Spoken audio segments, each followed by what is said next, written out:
আসসালামু আলাইকুম রহমতুল্লাহ।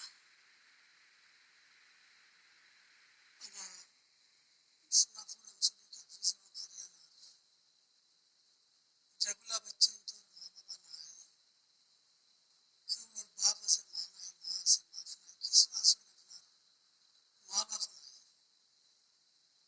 আর কিছু আছে একদম গরিব মা বাবা আছে কিন্তু একদম গরিব বাচ্চারা কিতাব দিতে হইলে শক্তি নাই। আমার হুজাইর এক ভাই আমরা গাঁত বেড়াইতে আইছে, এই আমার এই বাচ্চাগুলা দেখিয়া তার দয়ার মায়া লাগছে। আর তাদের একটা গ্রুপ আছে, গ্রুপটার নাম হইল দিনী তালিমি সাহায্যকারী গ্রুপ। এই গ্রুপের লগে আলোচনা করিয়া আমার ভাইয়ে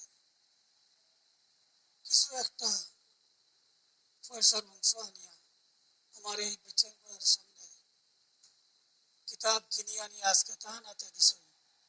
আপনারা দেখতে পাররা, দেখিয়া আপনার দিলটা অত খুশ হয়েছে, অত খুশ হয়েছে যার কোনো সীমা নাই। যে এই দুনিয়ার মধ্যে মানুষ আসই যে দিনটা জিন্দা রাখতে।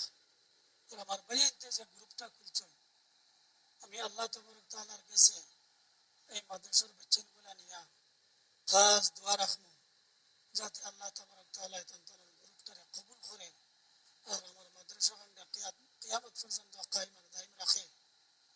আর আমার এই বাচ্চান ধরে দিছই, এই বাচ্চানগুলা যাতে হাফিজ আলিম হক্কানি ওইয়া বাড়িয়া যাইতে পারেন।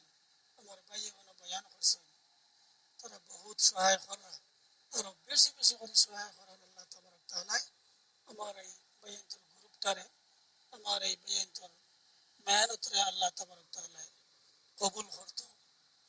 আর খাস করি আমি যে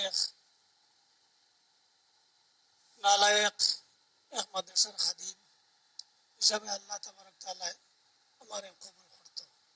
আমার পড়ারে, আমার পড়ানিরে, আমার মেহনতরে, আমার মাদ্রাসারে, আমার এই এলাকারে আল্লাহ তবরক তাআলা সব বিপদ আপদ বলা মুসিবত থেকে হেফাজত করতো কামনা করিয়া আমার কথা শেষ করলাম। আখির দান